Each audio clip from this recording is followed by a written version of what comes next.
J'ai une question préalable.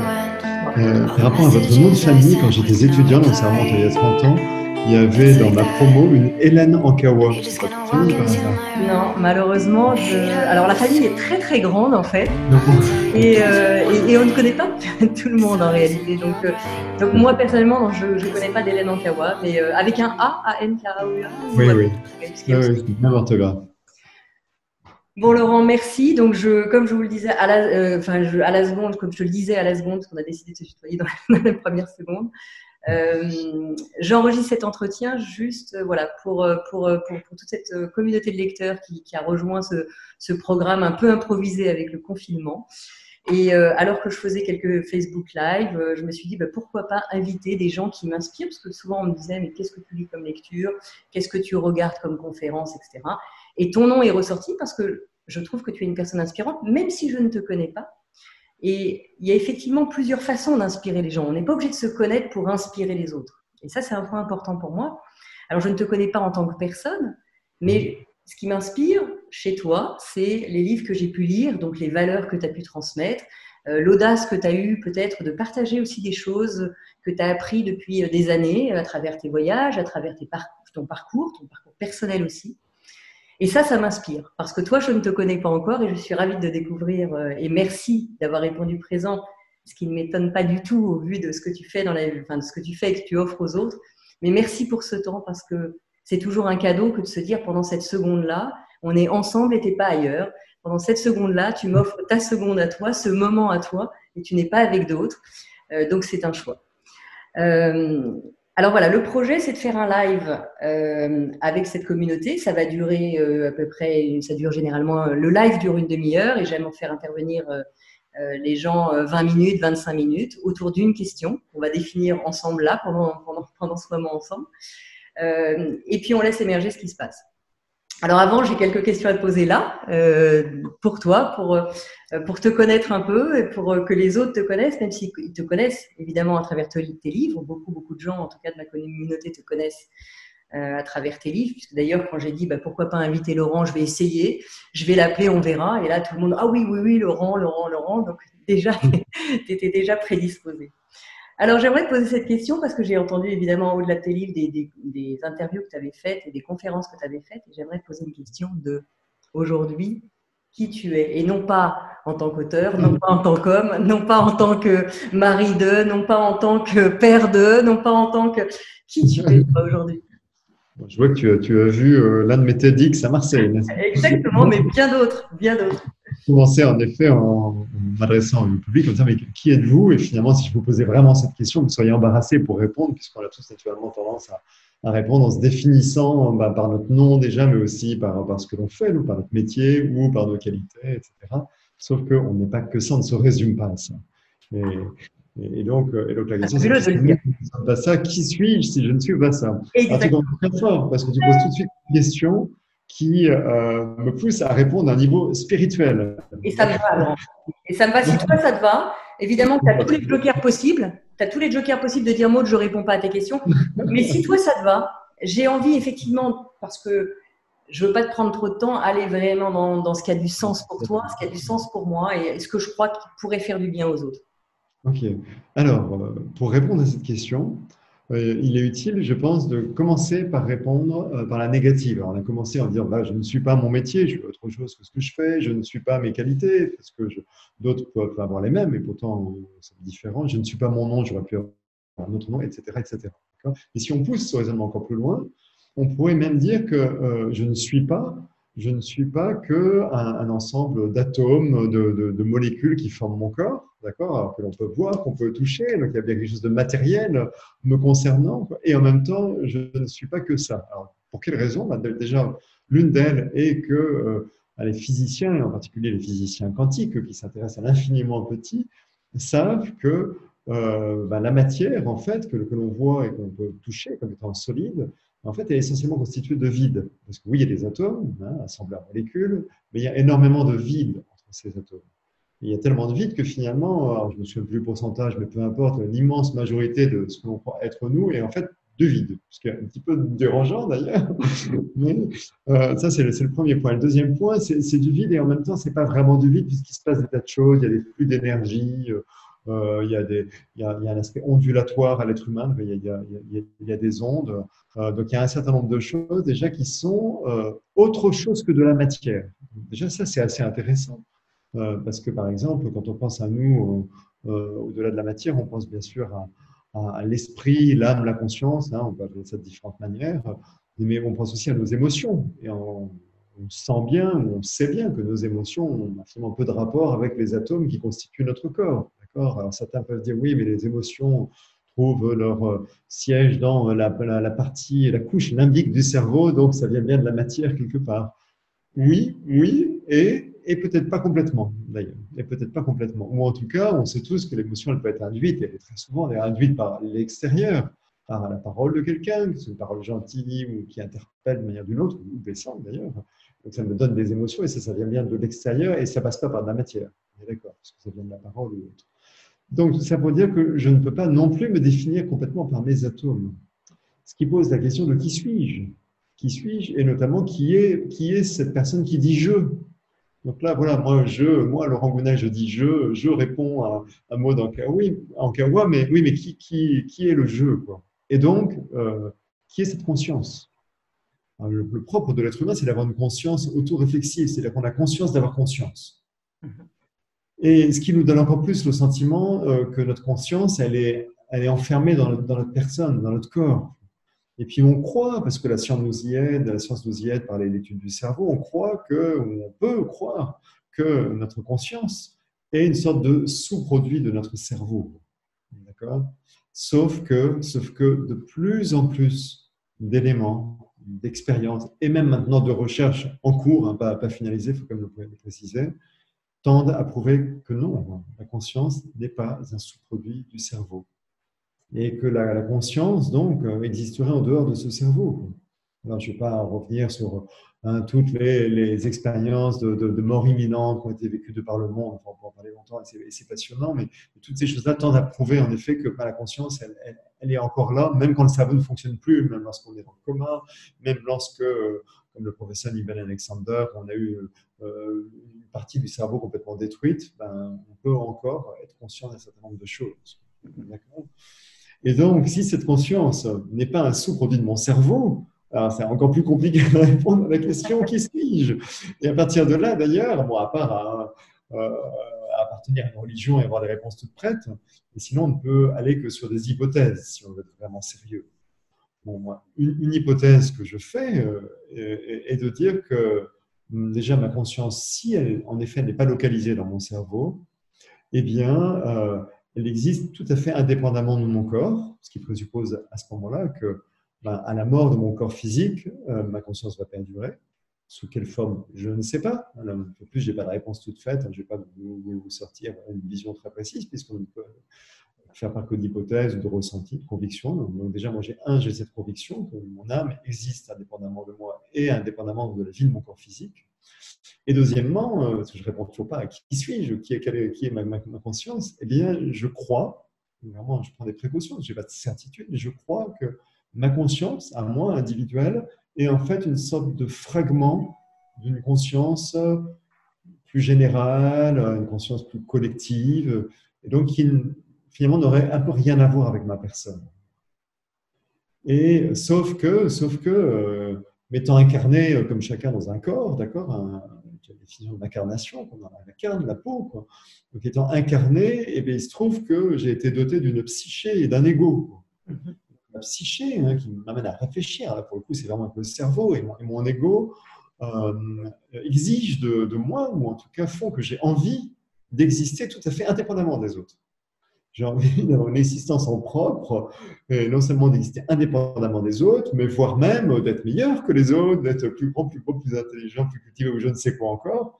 Mais il y a l'ego, chacun de nous a envie de se distinguer des autres. Et donc, tout faire pour se prouver qu'il n'est pas comme les autres. Et pour moi, en fait, ce mécanisme de l'ego, qui est tout à fait naturel, il ne faut même pas se blâmer pour ça, ce mécanisme de l'ego, en fait, nous rend malheureux. Nous rend malheureux parce qu'il nous coupe de ce que nous sommes réellement, et je pense que ce que nous sommes réellement est précisément un fragment d'une conscience beaucoup plus vaste, beaucoup plus large. Je pense que nous appartenons à peut-être ce que les Amérindiens appellent un grand tout, quoi. On peut appeler ça l'univers, on peut même appeler ça Dieu. Si Dieu existe, je ne suis pas marié à une religion, mais si Dieu existe, pour moi, c'est certainement pas un vieux barbu sur son nuage, tout puissant qui décide de tout et qu'il faut prier pour obtenir des choses ou en éviter d'autres, d'accord? Si Dieu existe, pour moi, c'est plutôt une espèce d'entité qui nous englobe tous et nous sommes une fraction de Dieu à ce moment-là, d'accord? Donc voilà, donc ça donne une réponse à ta question qui est finalement pas très précise et qui ne peut pas l'être. Mais je dirais que une piste pour moi de réponse est de se dire je ne suis pas ce que je crois que je suis, c'est-à-dire que je ne suis pas cet être qui se croit indépendant, mais je suis plutôt un fragment d'un grand tout. Et dans le « je ne suis pas ce que je crois que je suis », est-ce que ça voudrait dire « je ne suis pas ce que mon ego veut me faire croire ». Parce que je suis derrière quelque chose de bien plus grand, bien plus large, qui pourrait être dans cette unité globale et que si, d'ailleurs, je prenais un peu de recul, chaque personne se retrouverait dans cette unité globale puisque on est ça et simplement notre ego nous fait croire ce qu'il veut nous faire croire. Oui, tout à fait. Tu vois, là, tu es en face de moi sur ton écran. C'est la première fois de ma vie que je te vois, d'ailleurs. Et en fait, ça peut sembler un peu fou de dire ça, mais quelque part, je suis toi et tu es moi. Et j'en suis sûre. C'est bien les propos d'ailleurs de mes écrits aussi. Et ce travail sur l'unité, c'est vraiment pour moi le travail d'une vie. Je te comprends d'autant mieux que, évidemment, ça me parle énormément. J'ai même une anecdote, si tu veux, qui le prouve quelque part. Dis-moi, au contraire. D'entrée de jeu, on disait, on peut tous avoir tendance à se définir par notre métier, par exemple. D'accord, je suis écrivain aujourd'hui, en plus, par chance, c'est valorisant, donc je peux avoir vraiment envie de me définir comme ça. J'ai une preuve irréfutable que je ne peux pas me définir par ça. Cette preuve, c'est une anecdote que j'ai vécue. Je suis lié d'amitié à un autre écrivain que tu dois connaître, qui s'appelle Bernard Werber. Donc, on se voit régulièrement chez moi, chez lui, on se parle au téléphone. On parle de plein de choses, mais on ne parle pas des livres qu'on est en train d'écrire. On n'a pas décidé, c'est comme ça, on a d'autres choses passionnantes à échanger, on ne parle pas de nos bouquins. Sauf qu'il y a un an et demi, lorsque j'ai publié mon dernier roman, Je te promets la liberté, il se trouve, vraiment c'est un hasard, qu'il est sorti quelques jours après celui que lui venait de publier, qui s'intitule La boîte de Pandore. Et je certifie qu'on n'a pas échangé un mot c'est fabuleux, ça. Sur nos romans, d'accord ? Sauf que mon roman, mon histoire, Je te promets la liberté, se passe sur un bateau, essentiellement. L'essentiel de l'histoire se passe à bord d'un bateau. L'essentiel de La boîte de Pandore de Bernard Werber se passe à bord d'un bateau. Moi, c'est l'histoire de quelqu'un qui, tous les jours, va changer de vie en changeant de personnalité. Lui, c'est l'histoire de quelqu'un qui, tous les jours, va changer de vie en visitant les vies intérieures. Mon bateau porte un nom mythologique. Le Pygmalion, son bateau porte un nom mythologique. Pandore, c'est juste. Et dans les deux cas, la personne qui amène le héros, l'héroïne en l'occurrence, à changer de vie, le fait sous hypnose. Dans les deux cas, on ne s'est absolument pas concerté. Et j'en suis sûre. Et probablement que vous n'avez jamais parlé de ce genre de choses au même ensemble. Je ne me souviens plus. En tout cas, oui. Oui. Vas-y, je t'en prie.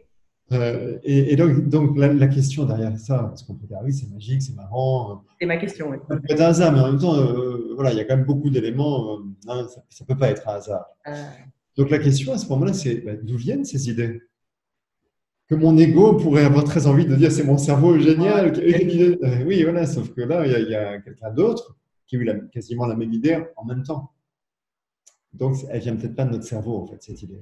Et elle vient peut-être, d'ailleurs, même dans ce que tu disais, de ce monde unique dont on fait tous partie, et vous êtes allé chercher une information là, ou alors on vous a passé une information là, au même moment, comme il y a des milliards d'informations à partager, vous êtes allé chercher cette information-là. Ce qui est extraordinaire d'ailleurs, parce que d'autant plus, parce que vous n'en avez pas parlé ensemble, on va avoir d'ailleurs ces deux livres sont deux visions, même s'il peut y avoir des similitudes d'endroits, de partage, d'événements, etc., ce sont quand même deux livres différents avec tout ce que vous y amenez de votre amour. Et quand je parle d'amour, c'est avec un grand A, de cette zone unique où on est tous reliés, et ça je le crois. C'est fabuleux. Merci pour ce partage et merci pour cette anecdote. Et alors, j'aimerais rester un tout petit peu là, parce qu'effectivement, je pense que, parce que de là, tout est possible. C'est ce que j'entends, c'est que tout est Ah possible. oui. La question, c'est comment tu fais toi pour te relier à ça. Parce que j'entends que c'est déjà là. C'est mon ego qui me fait croire à un film qui n'existe pas. Comment tu fais pour à un moment faire taire cet ego et être dans le vrai. Le vrai, c'est cette unité. Le vrai, c'est effectivement que mon mental, mon ego ne peut pas imaginer que tu es moi, que je suis toi, que la table, l'ordinateur qui est devant nous, c'est pas moi aussi, que cette matière n'est pas. Tout ça n'est qu'un. Cette énergie, on peut l'appeler comme on veut, on peut l'appeler Dieu, etc. Ça peut être simplement une énergie aussi, si on ne veut pas y mettre de mots. Mais comment tu fais pour qu'à un moment, ces lunettes de ton ego qui te font croire que tu es toi et dans ton petit toi, dans ton ego, etc., et tu puisses t'en détacher pour justement reconnecter ça. Parce que c'est ça le vrai sujet pour les gens, c'est de Ouais, dire, ouais. ok, je veux bien vous croire avec vos histoires, mais qu'est-ce qu'il y a derrière et comment je fais, moi, qui ne ressens pas ce que vous ressentez? Tu vois le truc? Oui, oui, très bien. En fait, la réponse, c'est comment se libérer de l'ego, finalement, puisque c'est l'ego qui nous empêche de vivre cette unité. D'accord? Eh bien, en fait, la réponse est paradoxale. C'est-à-dire que, selon moi, pour se libérer de l'ego, il faut, dans un premier temps, développer son ego. Développer un ego sain, en fait. Ah, super. Et développer un ego sain, ça a l'air très compliqué. En fait, c'est relativement simple, quoique. En fait, c'est apprendre à s'aimer, quoi. C'est apprendre à s'aimer jusqu'à être absolument convaincu voilà, que je suis quelqu'un de bien. Chacun de nous peut se dire ça. Chacun de nous peut se dire, voilà, je suis quelqu'un de bien. Finalement, j'ai rien à prouver à personne. Voilà, au même tel que je suis, et même si je ne fais rien d'ailleurs. Donc, indépendamment de mes réussites, de mes échecs, de ce que je peux faire, de ce que je sais faire, de mes connaissances, de mes compétences, de mes qualités ou de mes défauts, je suis quelqu'un de bien de toute façon. Et en être convaincu, c'était vraiment apprendre à s'aimer véritablement, ce qui n'est pas forcément évident, parce que dans notre culture judéo-chrétienne, on a plutôt tendance à justement à avoir écrasé notre ego. Alors, surtout pour les gens de notre génération. Je suis un peu plus âgé que toi, mais moi, en tout cas, quand j'étais gamin, la plupart des jeunes, hein, je n'étais pas une exception, hein, avaient des parents qui étaient plutôt assez durs, très exigeants, et qui mettaient plutôt notre attention sur nos imperfections. Et du coup, c'est ça qui crée des blessures narcissiques qui font qu'après, l'ego éprouve le besoin de prouver notre valeur. D'accord? Donc, la solution, elle n'est certainement pas de réprimer son ego, elle est au contraire de voir à quel point on est quelqu'un de bien. Et c'est vraiment quand on sera absolument convaincu qu'on est quelqu'un de bien et que les autres, d'ailleurs, ne passent pas leur temps à nous juger ou à nous jauger, qu'à ce moment-là, il y a une espèce de lâcher prise. C'est-à-dire à ce moment-là, on peut vraiment se détendre. Et à ce moment-là, à partir du moment où on se détend, c'est l'ego aussi qui se détend, qui se dissipe, qui s'évanouit quelque part. Et à ce moment-là, on peut passer à autre chose. Et cette autre chose, c'est quoi? C'est la vraie vie, quoi. Parce qu'à partir du moment voilà, où je cesse de pouvoir prouver que j'existe et que j'ai de la valeur, etc., c'est à ce moment-là où je me connecte vraiment aux autres. Et c'est à ce moment-là où je peux vraiment savourer la vie, dans le sens où savourer de vraies relations, et donc vivre ce lien dont on parle depuis tout à l'heure, cette unité. Autrement dit, tu dis, voilà, c'est accepter son ego pour ce qu'il est, et puis travailler, comprendre ce jeu d'ego, Mhm. apprendre à s'aimer. Apprendre à Oui, s'aimer, c'est un chemin, comme tu l'expliques. Il y a oui, des ah, ok, croyances, il y a toute une éducation, il y a ce qu'on nous a appris et on y a cru quand nos parents nous disent c'est comme ci, c'est comme ça, quand notre culture nous dit bah, il faut faire ci, il faut faire ça, même si ça ne nous correspond pas, ben, on le fait parce qu'on est des enfants bien élevés, etc. Et puis on se rend compte que finalement ça ne nous convient plus complètement. Donc c'est apprendre à s'aimer, apprendre petit à petit. Et c'est vrai que ça se fait pas, hop, je fais ça et tout vient. Et encore que ça pourrait se faire dans la seconde s'il y avait une vraie prise de conscience, mais ça prend du temps. mais c'est pas si facile, parce qu'on a quand même des ancrages, on a des habitudes de pensée, ça dépend beaucoup de l'éducation, mais tu vois, si on a été habitué pendant 15, 20, 30 ans, mais ne serait-ce que les 15 premières années, tu vois, où on est vraiment sous l'emprise des parents ou des personnes qui nous élèvent, si on a pris l'habitude de voir tout ce qui n'allait pas en nous, c'est sûr que ça crée des liens neuronaux quand même bien ancrés, bien forts. C'est pas évident s'en défaire. Il y a des moyens, hein, Et la beaucoup. bonne nouvelle, on est d'accord, hein, c'est qu'on peut s'en défaire.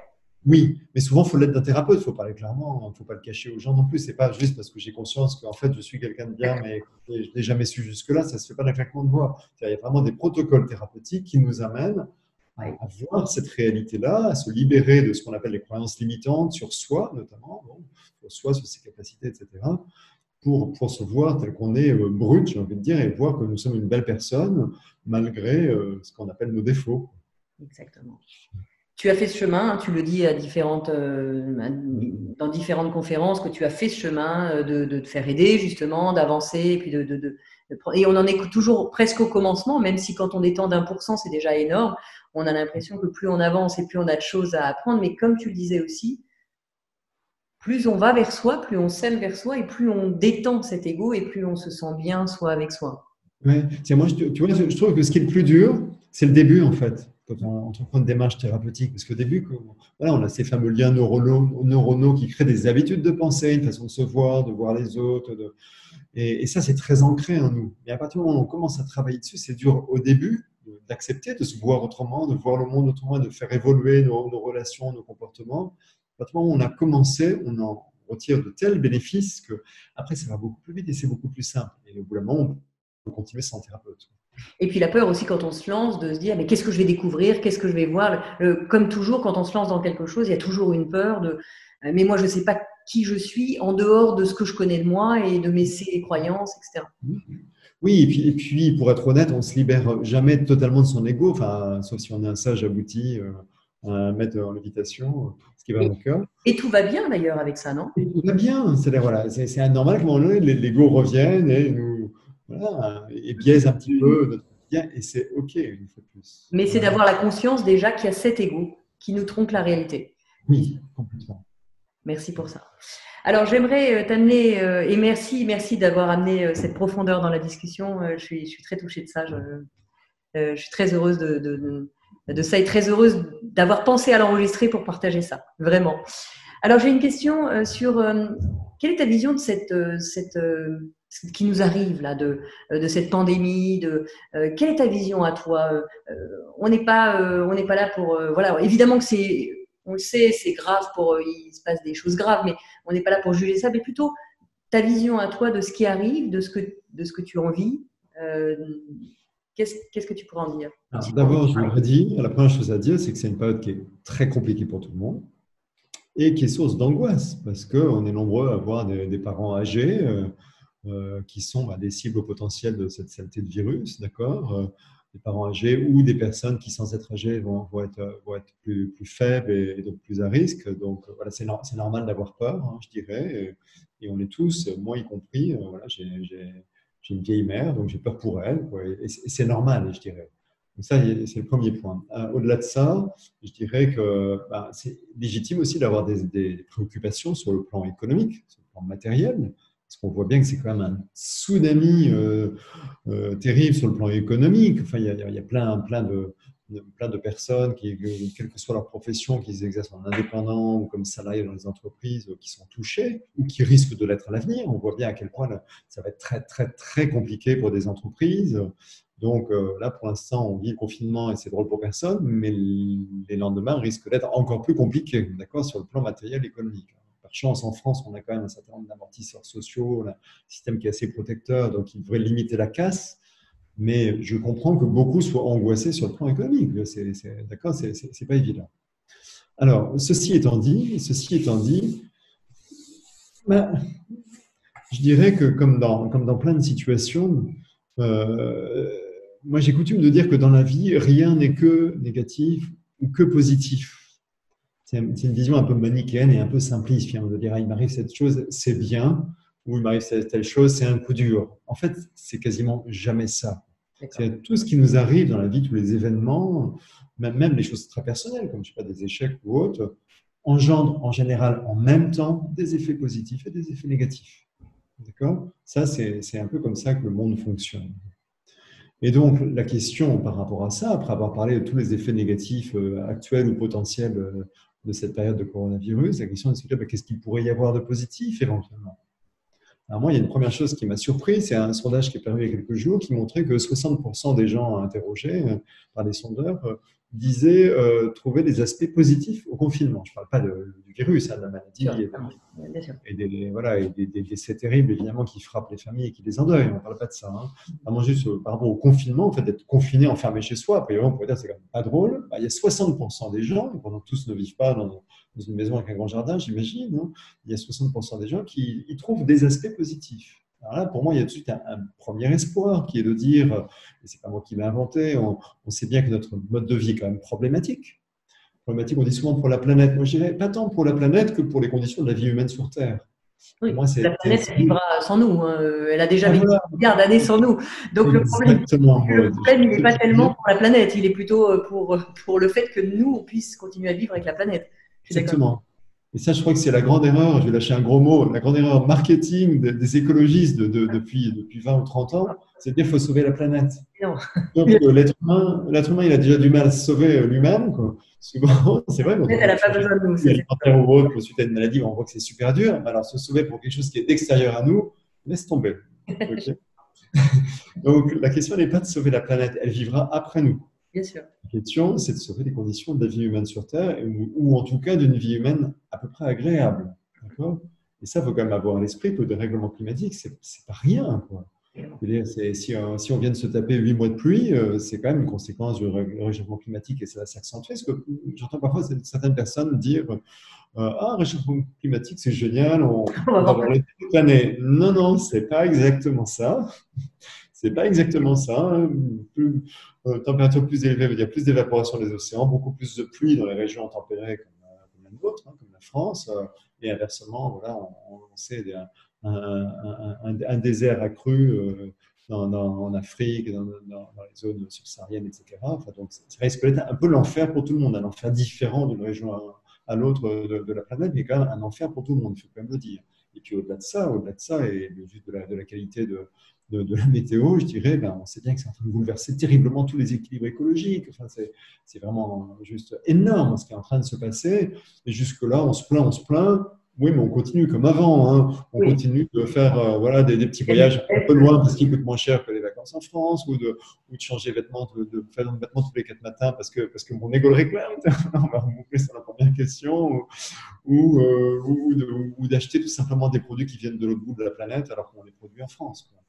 Qui est en train un petit peu de muter là, dans cette période de confinement, de se dire, tiens, qu'est-ce qui est en train de se passer ? Et voilà. Et donc, c'est là où il y a un espoir, l'espoir d'un effet positif, c'est une prise de conscience. Là, on est quand même, rien qu'en France, des millions, des dizaines de millions à se dire, c'est quand même un peu ballot. Construire des masques, par exemple, c'est quand même pas très sorcier. Évidemment. En France, on sait fabriquer des Airbus et des fusées qu'on envoie dans l'espace et on sait apparemment quasiment plus fabriquer des masques. Ça interpelle quand même.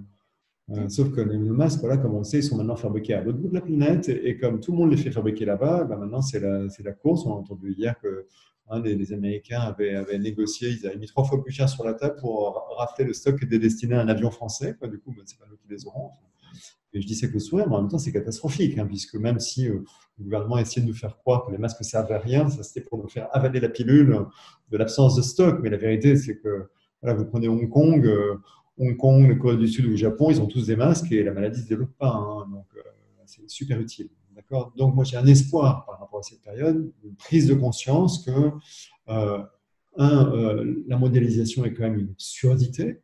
D'accord ? Qu'on fasse venir des choses de loin parce qu'on ne sait pas les produire en France. OK, très bien. Mais qu'on fasse venir, quand je vais au supermarché du coin et que je vois de l'agneau de Nouvelle-Zélande, alors qu'à 3 km de chez moi, on produit de l'agneau, je me dis, il y a quand même un problème. Et pourquoi on achète celui-là ? Parce qu'il coûte moins cher, parce que ceci. Les légumes, c'est pareil. Tu parles de ça, mais les légumes qu'on va importer d'Espagne ou d'ailleurs, alors que là, aujourd'hui, qu'est-ce qu'on est en train de voir ? Des petits marchés, des petits paysans qui offrent qui vendent leur production. Et bizarrement, on retrouve ces goûts-là. Moi, j'habite Paris, et je ne te parle pas même d'habiter en pleine campagne. Même à Paris, on commence maintenant à avoir des produits locaux, c'est-à-dire pas très loin de Paris, plutôt que d'acheter des trucs, des tomates qui arrivent d'Espagne ou d'ailleurs. Alors, regarde, pourquoi est-ce qu'on vend en France des kiwis de Nouvelle-Zélande ? On produit des kiwis en Bretagne, on produit des kiwis dans le sud-ouest. On leur fait faire 20 000 km, on crame du pétrole sur 20 000 km pour faire venir un kiwi qu'on sait fabriquer à côté de chez nous. C'est juste aberrant. On marche sur la tête Et d'ailleurs, complètement. on se demande comment ils peuvent être moins chers avec tout ce pétrole dépensé plutôt que de les acheter, mais même, tu vois, à côté de chez nous. Donc, il y a effectivement une aberration. Et pour rebondir, oui, tu dis, il se passe quelque chose. Dans ce Voilà, revers de pièce, dans si le… beaucoup de choses sont moins chères quand elles sont fabriquées à l'autre bout du monde, c'est pourquoi? C'est parce qu'il y a des charges sociales en France qu'il n'y a parfois souvent pas dans les autres pays. Sauf que c'est notre choix en France d'avoir un système social qui protège les gens. Et forcément, ça a un coût. Donc, c'est un choix. On choisit de protéger les gens, d'avoir une sécu, d'avoir du chômage, etc. Bah, forcément, il faut payer pour ça. Tout a un prix. Et en même temps, on ne peut pas demander à nos pauvres entrepreneurs français de payer ces charges sociales qui sont énormes. Hein. Sur un salaire français, en moyenne, l'entreprise va payer 42% de charges patronales et puis chacun de nous va payer, enfin, les salariés vont payer 20% en plus. Donc, ça fait 62% du salaire. C'est énorme. Donc, évidemment, un entrepreneur français ne peut pas être compétitif avec un entrepreneur chinois ou indien qui va payer zéro, quoi. C'est juste impossible. C'est ça, en fait, qui fait que ça coûte moins cher de payer du pétrole. Mais non seulement on pollue la planète, et en plus, on coule les entreprises françaises. C'est complètement aberrant. Donc, moi, j'espère que cette période difficile, problématique qu'on est en train de vivre, va amener ce genre de prise de conscience. Simplement parce qu'on voit le problème sur les masques ou les médicaments, quoi. On va peut-être le généraliser, l'étendre à d'autres domaines. Donc là, j'ai un véritable espoir. Puis j'ai un autre espoir, je dirais, Maud, un espoir lié vraiment au confinement. Parce que qu'est-ce qui se passe pendant le confinement? Ok, on est à la maison, il n'y a plus rien à faire. On bosse en télétravail, bien sûr. Mais on ne va pas sortir pour aller à gauche, à droite, faire une petite virée. On va beaucoup moins agir, finalement, on fait beaucoup moins de choses. Sauf qu'on a nos enfants à la maison, pour ceux qui en ont en tout cas. On a nos enfants à la maison, et moi, l'espoir, c'est que beaucoup de gens réalisent qu'en fait, le bonheur, il est quand même vraiment là, quoi. Il est là, il est dans les relations. Alors, on est privé de relations amicales, et ça, moi, je trouve ça dur. Bon, on a des relations familiales. Ça n'empêche pas, voilà, de s'appeler, de Oui, voir. oui. Mais comme tu dis, oui, en tout cas, tu es face à ça, à vivre ce bonheur-là, si tu te poses dessus. Oui. Et moi, j'ai quand même beaucoup de mes amis, je pense que je ne suis pas un cas isolé, j'ai beaucoup de mes amis qui me disent c'est quand même super agréable de pouvoir profiter de nos enfants, de les avoir en permanence, même s'il y a des petits conflits, c'est normal. Bien sûr. Mais il y a des choses tu peux prendre le temps de faire des choses que, bon, l'école fait que tu n'avais pas le temps, toi, ton boulot, etc. Et là, il y a ce temps, enfin ce temps. Bah oui, ok, j'ai plus les plaisirs que j'avais avant pour ceux qui avaient les moyens, par exemple, de se payer des restos ou autres. Ok, j'ai plus ça, mais en même temps, j'ai ma famille, j'ai mes enfants, et finalement, parce que c'est pas l'essentiel. J'ai du temps aussi, parce qu'on perd Et on plus y de temps. goûte. On y goûte. Et quand on y goûte, exactement. On y prend plaisir. Parce qu'avant, ça reste un fantasme de si j'avais le temps ou plus de temps, etc. Sauf que là, on l'a le temps. Il n'y a plus d'excuses pour dire j'ai plus le temps, puisqu'on l'a. Exactement. Et on y goûte. Et quand on y goûte, je reviens sur ces 60% du sondage de tout à l'heure, quand on y goûte, eh ben, il y a un bienfait, il y a quelque chose qui nous fait du bien. Mais oui. Je crois que c'est Et ça. l'espoir est qu'après, il y a un changement et que les gens se disent je vais peut-être faire évoluer mon mode de vie pour être plus proche de ceux que j'aime, ma famille et aussi mes amis, peut-être moins travailler, être moins dans la course à la production, il faut toujours travailler plus pour gagner plus, etc. et consommer plus, c'est ce qui détruit la planète et finalement nous rend malheureux parce qu'on sait bien au fond de nous que ce n'est pas une nouvelle voiture ou un nouveau vêtement qui nous rend vraiment heureux. C'est ce qu'on expérimente depuis 3 semaines, à savoir les relations. C'est ça, c'est de vivre le lien, ça rejoint ta première question. Donc là, j'ai un véritable espoir. Et voilà, de goûter à ce lien, à ce qu'il émerge. Je vois à travers tout ce qui se passe, mais même ces petits projets d'inviter des gens ou de partager des choses en Facebook Live, tout ce qui émerge dans cette créativité de tiens, je me connecte sans intérêt, j'ai rien à vendre là. On est juste à partager des choses, à partager cette unicité, à partager ce… Et qu'est-ce qu'il en émerge de la créativité, des liens, bien plus de liens qu'on aurait. J'aurais même peut-être jamais pensé à te contacter, pour reprendre cet exemple, s'il n'y avait pas cette période de confinement, parce que toi, tu es dans ta vie, parce que moi, je suis dans la mienne, on a plein de choses à faire. Et là, de laisser émerger quelque chose, tout se fait facilement. Parce que c'est au bon endroit, c'est centré et aligné avec nous. Et puis, tiens, d'un coup, j'appelle quelqu'un qui me dit, tiens, bah oui, je peux contacter Laurent. Et tout se fait facilement parce que tout est aligné dans cette créativité sans se dire, tu vois, sans avoir à créer un business ou quelque chose autour de ça. C'est simplement, c'est ça qui est fabuleux. C'est ça qui est fabuleux. Tu vois, moi, ça fait des années qu'en conférence, j'appelle à un changement de paradigme pour notre société. Une société qui est centrée sur l'humain et moins sur le tout économique qui nous fait consommer et détruire, etc. Et en même temps, à chaque fois que j'aborde la question, je sais bien, et je le dis d'ailleurs, que les politiques pour lesquels on vote, et quels qu'ils soient, ne pourront jamais mener ce changement de paradigme. Parce que, et je ne leur en veux même pas, ils sont élus pour 4 ans, 5 ans, 6 ans pour un maire, enfin, et en 5 ans, on ne peut pas changer un modèle, parce que changer un modèle, ça déstabilise tout le système. Et aucun élu, et c'est normal d'ailleurs, ne prendra le risque de déstabiliser tout un système pour changer de paradigme, même si au bout du compte, il y a une belle promesse, et quelque chose de bien. Ils ne peuvent pas. Sauf que le système, il explose en ce moment. Là, pour le coup, il est déstabilisé, tout est en train de tomber par terre. C'est effrayant, je le disais tout à l'heure. Et en même temps, c'est l'occasion ou jamais pour changer de paradigme. De vivre autre chose. C'est un moment rêvé, je veux dire. Et d'ailleurs, les politiques feront ce qu'on voudra, parce qu'ils ont toujours fait ce qu'on voulait. Donc, si l'ensemble du monde, c'est un moment, se réveille et s'éveille, il y aura toujours des politiques, mais ils feront les choses comme nous, on a envie. Exactement. Donc là, il y a un fabuleux espoir. Ouais, d'accord. Mais ça, je le crois aussi, et vraiment. Alors, je ne vais pas te garder trop longtemps parce que je pourrais parler des heures. Merci pour ça. Si tu n'avais plus qu'une seule chose à partager avec les autres dans ta vie, laquelle serait-elle? L'amour, évidemment. Comment pour partager l'amour? Pardon? Comment tu le ferais concrètement pour partager l'amour? Tu n'as plus qu'une seule chose à faire, imagine-toi. Et tu dois partager avec les autres voilà, une chose. Donc, l'amour, tu le partagerais comment? Tout simplement en exprimant l'amour que je peux ressentir pour les autres, mais et pas que pour les autres, c'est pour la vie, pour le monde, pour la nature. Pour moi, c'est vraiment quand on est dans cet état d'amour qu'on se connecte à l'unité dont tu parlais tout à l'heure, clairement. Merci pour ça. S'il y a une ultime chose à faire dans la vie, c'est ça, je crois. On va s'en arrêter sur ça. La seule chose, c'est que donc, pour le direct, ça, les gens auront accès. Donc, si tu en es d'accord, si tu me donnes l'autorisation de participer, je te taguerai sur les réseaux, ça va être sur Facebook, Instagram. Pour le direct, je ne vais pas revenir évidemment sur ce qu'on vient de se dire, ce serait une redite. J'aimerais poser la question, parce que je vais te poser une question lors du direct. Quelle est la question à laquelle tu aimerais répondre? Oh la vache! Je ne sais pas. Si ça vient là, ça vient. Si ça vient pas, on verra en live. Le but, c'est sûrement pas de co-construire, c'est juste de laisser aller. Est-ce que tu as une question que personne t'a posée, à laquelle tu aimerais répondre ou partager quelque chose, ou qu'on t'a peut-être déjà posé, mais que tu as envie de partager là? Le direct, ça va être le 8 avril. Je croise les doigts parce que des fois, on a des petits problèmes techniques, mais a priori, c'est réglé. Est-ce qu'il y a une question qui te... Écoute, aucune idée. Aucune idée. C'est peut-être parce que j'ai l'habitude qu'on me pose beaucoup de questions. Du coup, je ne suis pas câblé pour chercher la question qu'on ne m'a pas posée. Non, vraiment aucune idée. Je ne sais pas. Est-ce que tu as envie qu'on se prenne juste quelques secondes pour y réfléchir ou pas? Tu me dis. Oui, je veux bien. Je veux bien.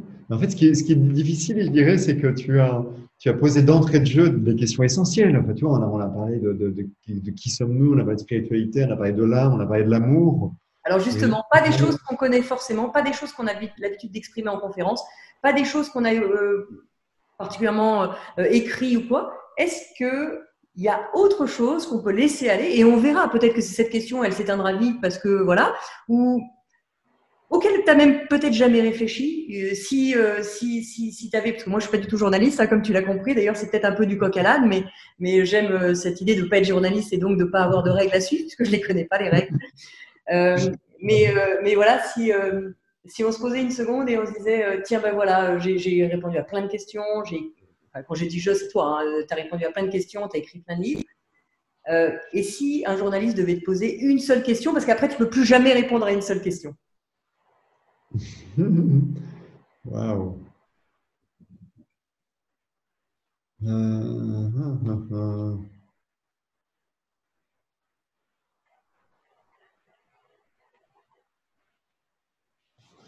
Écoute, je ne sais pas, comme ça, point pour point, je ne sais pas. Tu sais ce qu'on peut faire, Laurent?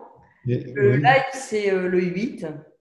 Je commencerai par ça. Et si ça ne venait pas parce qu'il n'y a rien qui est venu, t'inquiète pas, j'aurai plein de questions à te poser. Ça te va comme ça? Maintenant, je peux aussi te retourner la question en te disant, voilà, ça fait, je sais pas, une demi-heure qu'on parle, 20 minutes, Ouais, non, mais presque une heure, quoi. ouais. Qu'est-ce que tu auras envie de savoir que j'ai pas dit, par exemple? Qu'est-ce que j'aurais envie de savoir que j'ai pas lu dans tes livres, que tu n'as pas dit? C'est une très bonne question aussi.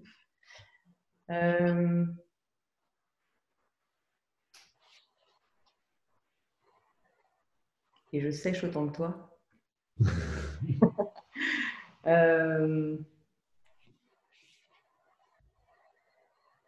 Alors, on va devoir y réfléchir tous les deux. Ouais, sachant que moi, en fait, je suis pas forcément très bon pour réfléchir à ce genre de choses. Non, mais on n'est pas obligé d'y réfléchir. Moi, Parce que, j'aurais en fait, des questions moi, sur. Mais je ne veux pas te poser des questions, si tu veux, classiques de qu'est-ce que tu lis, qu'est-ce que machin. Parce que ça, n'importe qui, j'imagine, peut les trouver dans tes conférences, J'ai envie de te poser des questions qui nous amènent dans cette profondeur. Parce que je pense que. Alors, oui, ce qui émerge là en t'en parlant, c'est que j'ai cette conviction profonde de ce que tu dis, de cette unicité, etc. Je ne sais pas comment on peut arriver par cette énergie, par nos énergies, dans peut-être ce direct, etc. Comment on peut arriver à faire ressentir ça aux gens. Oui, ça c'est un beau challenge. Ça, je ne sais pas. À nous deux, avec l'énergie, tu vas avoir une très belle énergie dans ces lives. Il n'y a pas 20 000 personnes, il y a peut-être 200, 150, mais il y a une belle énergie. Et peut-être que moi, ce que j'aimerais, parce que je te sais connecter là, et pour moi, c'est des années de travail autour de ça, avec les neurosciences, avec les mathématiques, la physique, etc. Donc, c'est d'ailleurs ce qui a fait le succès fulgurant j'ai écrit que 2 livres, mais c'était un succès fulgurant bien au-delà de moi, parce que je crois en ça et je crois qu'à partir du moment où on se connecte à cet espace de tous les possibles, tout devient possible, quoi que tu fasses. Et j'aimerais peut-être revenir là-dessus, mais revenir là-dessus en essayant peut-être d'avoir ce challenge de faire ressentir, peut-être qu'à la fin de ce direct, on pourrait faire ressentir aux gens. Non pas de l'expliquer forcément intellectuel et mentalement, mais peut-être de le faire ressentir. Je ne sais pas comment. On peut peut-être y réfléchir, si ça te parle. Oui, ça me parle. Moi, mon petit doigt me dit qu'il ne faut pas s'interdire de revisiter les points dont on a parlé là. Alors, parfait. Parce que sinon, en fait, c'est une contrainte qui est juste ingérable. Okay. Et en plus, parce que comme je l'évoquais tout à l'heure, enfin, tu me posais des questions sur des sujets tellement essentiels, mais si on cherche autre chose, ça risque d'être moins fort. Oui, moins fort. Ok, alors ça me va très bien. Non, c'est pas gênant d'avoir un live et puis après d'avoir, je sais pas comment tu vas diffuser le reste, mais on revient sur les mêmes points. Enfin, les gens sont même peut-être contents de pouvoir réécouter certaines choses, tu vois. Donc, j'ai envie de dire, soyons libres par rapport à ça. Ça me va très bien, ça, Laurent. Vraiment. Alors, je vais éteindre la vidéo. Je vais juste expliquer en 1 minute comment techniquement ça se passe pour te faire rentrer sur le live. Cette vidéo, moi, ce que je te propose, c'est de la diffuser avant notre live. Comme ça, les gens ont accès et voient ce qui s'est passé entre nous à ce moment-là. Ils sont au même niveau que nous au moment où ils rentrent dans le live, parce qu'on ne va pas se voir entre-temps, on est confinés. Et on ne va pas s'appeler forcément entre-temps, c'est peut-être pour régler les problèmes techniques. Mais du coup, je vais la partager sans doute dimanche. Lundi, je t'enverrai un petit texte pour dire qu'elle est en ligne. Et puis comme ça leur laisse 2-3 jours pour la voir. Et puis ils arrivent avec nous à cet endroit-là. Ça te va? Super.